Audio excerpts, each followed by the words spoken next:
दौरान जो topic important है उनके बारे में हम क्वेश्चन करने वाले हैं। जैसे सारे क्वेश्चन राजा राममोहन राय के बारे में होंगे। राजा राममोहन राय से कौन कौन से एग्जाम में क्वेश्चन पूछे जाते हैं सारे हमने एक साथ बताने का प्रयास किया। तो सबसे पहले देखिएगा, राजा राममोहन राय ने आर्य समाज की स्थापना की थी।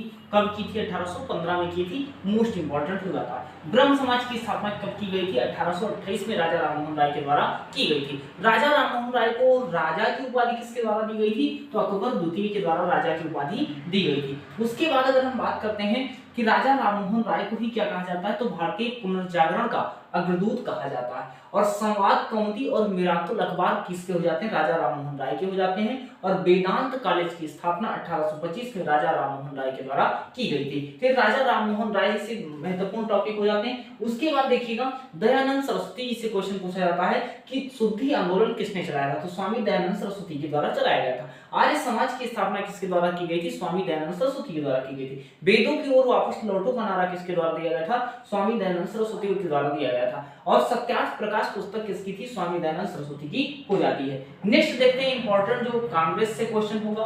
कांग्रेस से एग्जाम में क्वेश्चन पूछा जाता है। कांग्रेस का क्वेश्चन देखेंगे, ये जो क्वेश्चन यहाँ से कैसे पूछे जाते हैं। देखिए, कांग्रेस की स्थापना सबसे पहले पूछी जाती है कि कब हुई थी? तो 28 दिसंबर 1885 को हुई थी। ये सन भी पूछा जाता है, डेट भी पूछी जाती है। तो 1885 में जब हुई थी तो इस समय शासनकाल किसका था या किसके शासनकाल में हुई थी? तो लॉर्ड डफरिन के शासनकाल में हुई थी। प्रथम अध्यक्ष कौन हो जाते हैं? प्रथम अध्यक्ष व्योमेश चंद्र बनर्जी अर्थात डब्ल्यू.सी. बनर्जी होते हैं। अगर हम बात करते हैं प्रथम महिला अध्यक्ष कौन थी, तो प्रथम महिला अध्यक्ष एनी बेसेंट होती हैं। और एक कब 1917 का अधिवेशन था। कौन सा अधिवेशन था? तो कलकत्ता का अधिवेशन था। कलकत्ता के अधिवेशन में प्रथम महिला अध्यक्ष कांग्रेस की बनी थी एनी बेसेंट, और 1917 का यह अधिवेशन था। अगर उसके बाद हम बात करते हैं क्या प्रथम भारतीय महिला अध्यक्ष भी बनी थी, तो प्रथम भारतीय महिला अध्यक्ष की अगर बात करेंगे तो कौन हो जाएंगी? सरोजिनी नायडू हो जाएंगी। और सरोजिनी नायडू से एक प्रश्न और पूछा जाता है, उत्तर प्रदेश या भारत की प्रथम महिला राज्यपाल कौन होती?